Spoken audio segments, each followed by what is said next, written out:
Շնորհակալություն ազգային ժողովի մեծարգո նախագահ, հարգելի նախագահություն, հարգելի պատգամավորներ,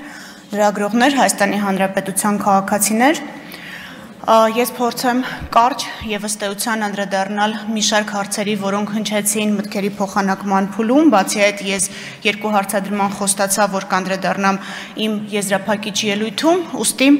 հերթով հարցերին եւ վերջում նաեւ պարոն Կոնջորյանի բարձրացրած հարցադրման կապակցությամբ կպատասխանեմ, թե ինչ փուլում է գտնվում վարույթը։ Նախ շնորհակալ եմ այս երկու օրերի ընթացքում ծավալված համակողմանի քննարկման համար եւ վստահեցնում եմ, որ աշխատանքի տեմպը չի պակասելու, ավելանալու է եւ աշխատանքի խորությունն ու բովանդակությունն էլ ավելի բարելավելու է, մեզ համար հաճելի էր շատ արդյունավետ քննադատության կոնտեքստում լսել նաև որոշակի թույլ նշմարվող գովասանք եւ մեզ համար դա պարտավորեցնող է հաղորդման բովանդակության վերաբերյալ չենք իջեցնելու այլևս նշաձողը եւ հաջորդիվ ազգային ժողովին ներկայացվող հաղորդումները բովանդակային առումով ել ավելի վերլուծական եւ կարեւոր են լինելու։ Պարոն Ալեքսանյան, Վագն Ալեքսանյանը դուրս եկավ, բայց ես իր հարցին պատասխանեմ, նշեմ Պարոն Ալեքսանյան, դուք հարց եք ուղղել Քոչարյան ընտանիքի կոնկրետ ապօրինի ծագում ունեցող գույքի բռնագանձման մասով, ես նշեմ տվյալները կարող եմ ներկայացնել, որովհետև հայցը գտնվում է դատարանում, հրապարակային դատաքննության փուլում, այսպես պատասխանողներ Ռոբերտ եւ Բելլա Քոչարյաններից, Սեթրակ Քոչարյանից եւ Զարուհի Բադալյանից, Լևոն եւ Սիրանուշ Քոչարյաններից, Գանե Քոչարյանից եւ Վիգեն Չատինյանից, Հօգուտ Հայաստանի Հանրապետության դատախազությունը ապօրինի ծագում ունեցող գույքի բռնագանձման հայցով պահանջում է բռնագանձել 22 անշարժ գույք, 2 գույքի գնման իրավունք, ավելի քան $3 միլիոն, 985 միլիոն դրամ արժեքով ձեռք բերված պարտատոմսեր, ավելի քան $1.4 միլիոն չափով ավանդ, 15 իրավաբանական անձում մասնակցություն, իրավաբանական անձանցից են Nairi Insurance, Toyota Երևան ընկերությունը, Target Group-ը եւ մի շարք այլ ընկերություններ, ավելի քան $4 միլիոն, 8.3 միլիարդ դրամի, 260 միլիոն ռուբլիի եւ շուրջ 590,000 եվրոյի չափով փոխառությունների պահանջի իրավունք, 2 տրանսպորտային միջոց, ավելի քան 3.8 միլիարդ դրամին համարժեք գումարով գույքերի ձեռքբերման արժեքներ եւ ավելի քան 20 միլիարդ դրամ։ Սա ընդհանուր այս պահին դատարանում գտնվող հայցագինն է Ռոբերտ Քոչարյանի եւ նրա հետ փոխկապակցված անձանց մասով։ Տիկին Թագուհի Ղազարյանը հարց ուղղեց Տիկին Ղազարյան, ձեր կողմից նշված հրապարակումը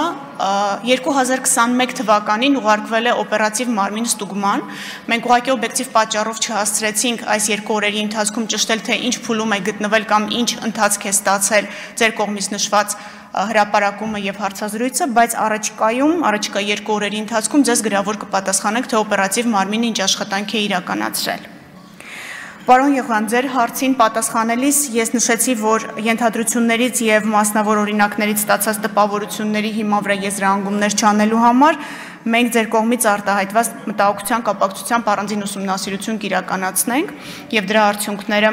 ձեզ հասանելի կդարձնենք։ Միայն կալանք խափանման միջոցի հետ կապված, քանի որ նորից հարց բարձրացվեց, կրկնեմ, որ 2024 թվականին նախաձեռնված 58.895 քրեական վարույթից մեղադրյալի նկատմամբ կալանքը որպես խափանման միջոց ընտրելու մասին 2282 միջնորդություն է ներկայացվել դատարան, բավարարվել է 2013-ը։ Եթե թվերը պարզ համադրեք իրար, մաթեմատիկական հաշվարկ իրականացնեք, ապա կտեսնեք, որ նշված վարույթներից 3.8%-ով է ընդամենը կալանքը որպես խափանման միջոց ընտրելու մասին միջնորդություն ներկայացվել դատարան։ Խոսքը միջնորդությունների մասին է։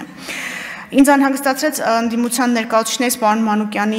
նշումը, որ դատախազությունը չի պատասխանել իրեն ուղղված հարցադրմանը, պարոն Մանուկյանը այստեղ չի, բայց ամեն դեպքում նշեմ, որ նույն հարցադրումն ուղարկվել էր նաև քննչական կոմիտե եւ մենք քննչական կոմիտեից տեղեկություն էինք ստացել, որ արդեն պատգամավորին պատասխանել են, բայց հաշվի առնելով, որ նաև դատախազության պատասխանն է կարևորվում, երևի այսօր օրվա ընթացքում պարոն Մանուկյանը նույն պատասխանը կստանա նաև դատախազությունից, որպեսզի բաց չլինի հանկարծ պատգամավորին կողմից ուղղված գրավոր հարցման կապակցությամբ։ Նույն տրամաբանությամբ Տիկին Թագուհի Թովմասյանի կողմից նշված հրապարակումների կապակցությամբ արդեն ամփոփված են եւ Տիկին Թովմասյանին գրավոր կուղարկենք իր կողմից նշված մամուլի հրապարակումների արդյունքում կատարված աշխատանքը։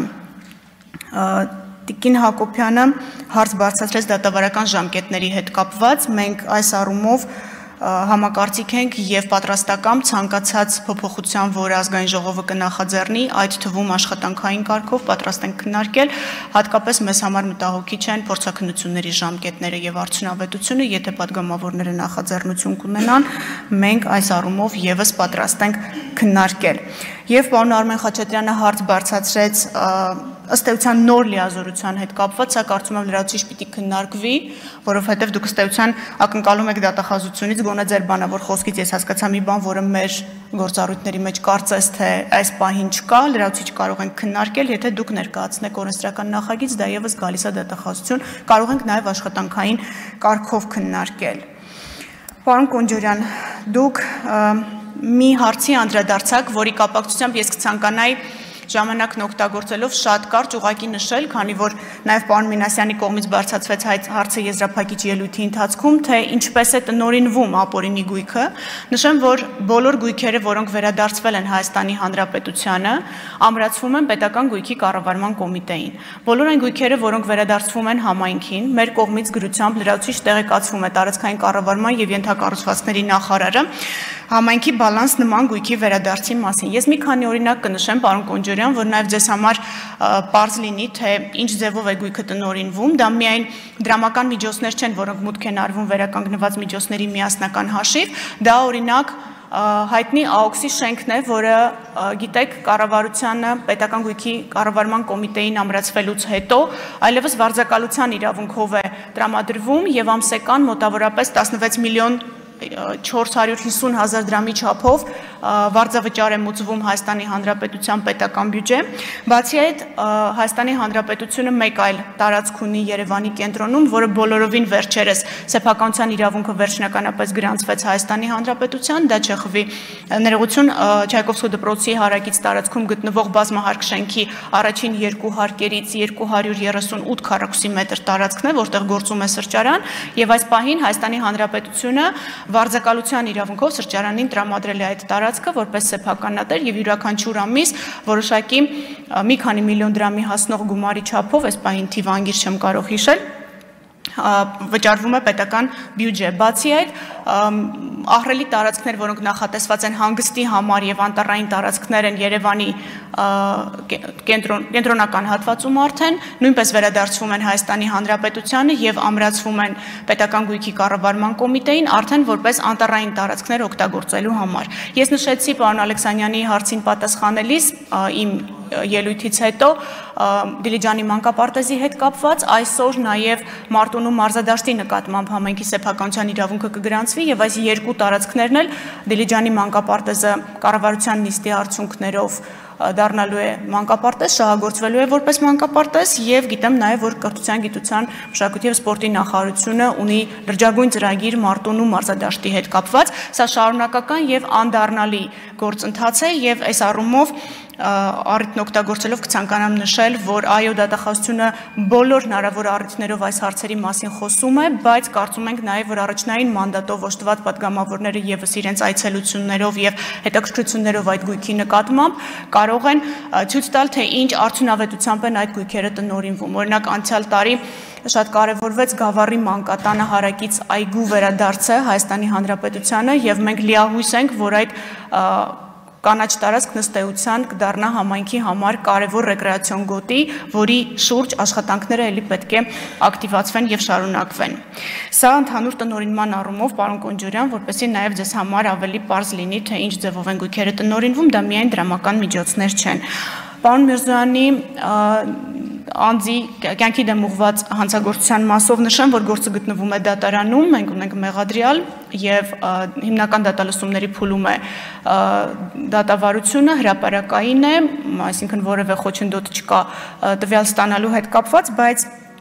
նշեմ նաև, որ մի շարք վարույթներով, որոնք գտնվում էին դատարանում, արդեն ունենք վերջնական դատական ակտեր, որոնք վերաբերում են կեցավայրի վրա հարձակմանը, կեցավայրից կատարված կողոպուտներից եւ դրանց մասով էլ առաջին ատյանի դատարանների կողմից կայացված դատական ակտեր ունենք, քանի որ ձեր խոսքից հասկացա, որ այս առումով որոշակի ինֆորմացիոն պակաս ունենք, մենք առաջիկայում մի փոքր ամփոփիչ ավելի հանրային իրազեկում կանենք, որպեսզի падգամավորներին այդ հարցերը չուղղվեն եւ մեր կողմից պատշաճ բարձաբանում տրվի։